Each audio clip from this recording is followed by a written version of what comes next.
Բարև ձեզ հարգելի ընկերներ, երեք այդ պատերազմով շանտաժից հետո քաղաքական գործիչներ են ելույթ ունենում, պատերազմով է պետության ղեկավարը շանտաժանում եւ այլն, նրան լեգիտիմացնողներն են խորհրդարանում ելույթ ունենում,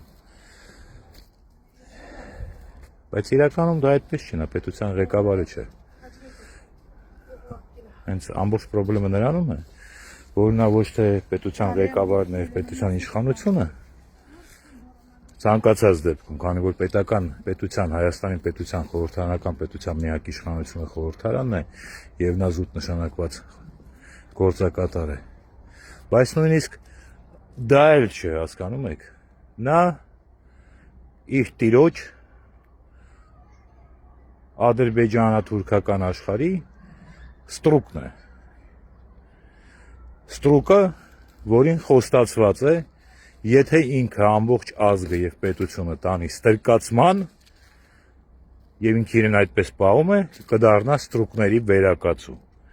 Այսինքն խաղաղության քարոզը իրականում ստրկության եւ հարճության քարոզ է։ Ինչպես Արցախում խաղաղություն է գերեզման հայի, հայ չկա խաղաղ է, այնպես էլ Հայաստանում կամ ձեզ խելոք կպահեք հարճի եւ ստրուկի նման մտրակի տակ եւ կլինեն ստրկատիրական նորմալ հարաբերություններ, ստրկատիրոջ եւ իր նշանակած վերակացուի մտրակի տակ, իսկ ամենադաժան վերակացուն դա վերակացու դարձած ստրուկն է, քանի երբ որ ազատ մարդն է դառնում վերակացու, միշտ ավելի խղճով է եղել, իսկ սա նսեմացած, վրա միզած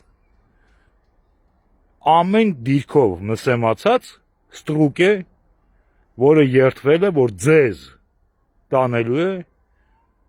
ստրկության եւ հարճության, որպեսզի վերակացուի մտրակը իրեն տան։ Կողմնորոշվեք իրականության մեջ։ Իսկ Հայաստանի իրականության մեջ այս ամենին հասել են 21 թվի կապիտուլյանտի հետ պայմանավորված ելքով, կազմակերպված ընտրություններով։ Հակաքաղաքակրթական հանցագործության հետևանքով, չլսված հանցագործության, որը մեր ազգը նսեմացրել է, պետությանը կրճատել է, մենք ընդունել ենք մեր հանձնումն ենք ընդունել, իսկ հիմա մեզ տանում են ընտրության, որպեսզի մենք ընդունենք մեր ճորտացումն ու սրկացումը թուրքի ոտի տակ եւ իր նշանակած ստրկատիրոջ նշանակած վերակացուի մտրակի տակ։ Եվ այս ընտրությունները, եթե նույնիսկ ունենային 5% հնարավորություն, որ Նիկոլը վերընտրվի, հնարավոր չէր գնալ, որովհետև գոյաբանական թշնամու հետ ընտրություն կազմակերպելը հանցագործություն է։ Եթե նույնիսկ 5% հնարավորություն ունել, որ ինքը ընտրվելու է,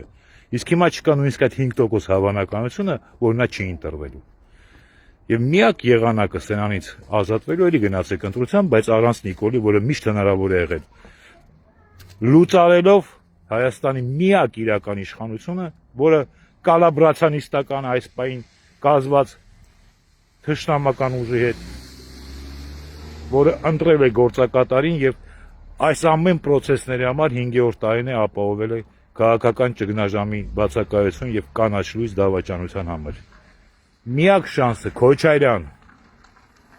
վերջը շատ վատ է լինելու։ Դա ես չեմ անելու, դա քաղաքակրթական օրենք է։ Եվ եթե քեզ թվում է, թե դու դաշնակցությանը կարող ես ինչ-որ մի բան կառավարել, ավելի լավ է սառը ցնցող ընդունեք։ Պարոն, Արցախի Հայաստանի նախագահ, որը որ Արցախի կապիտուլյացիան եւ Հայաստանի կապիտուլյացիան կազմակերպողի հետ գնում է ընտրության։ Վայր դրեք մանդատները, ավելի ճիշտ է իմպիչմենտ ստեղծեք։ Չգիտեմ այդ ձեր Սերժի եւ այդ կոտորածները իրար նկատմամբ այդ, որ վաղը մյուս օր գնաք ասեք, էս մեկն է մեղավոր, նա ասի դուք եք մեղավոր, պարտության մեջ նա ասի դուք եք մեղավոր, իրար վրա գցեք, վերջում էլ ասեք ժողովուրդն է մեղավոր, գնաց, ընտրեց սրան։ Կազմակերպեք 20-25 հոգի չեն անցնելու հաջորդ խորհրդարան քեմալիստներից, ուղարկեք դատախազություն եւ ահացի ինչ-որ շուտվանից եւ անհրաժեշտ էր եւ անպայման դուք պարտավոր եք առանցնել հանցագործության դավաճանության մասին բոլոր հոդվածներով դիմումներ ֆրակցիաների անունից Ուլտիմատում դրեք քեմալիստների առաջ 1 օր ժամանակ տվեք, որ ստորագրեն Նիկոլի հեռացումը եւ նոր վարչապետի ընտրությունը։ Հակառակ դեպքում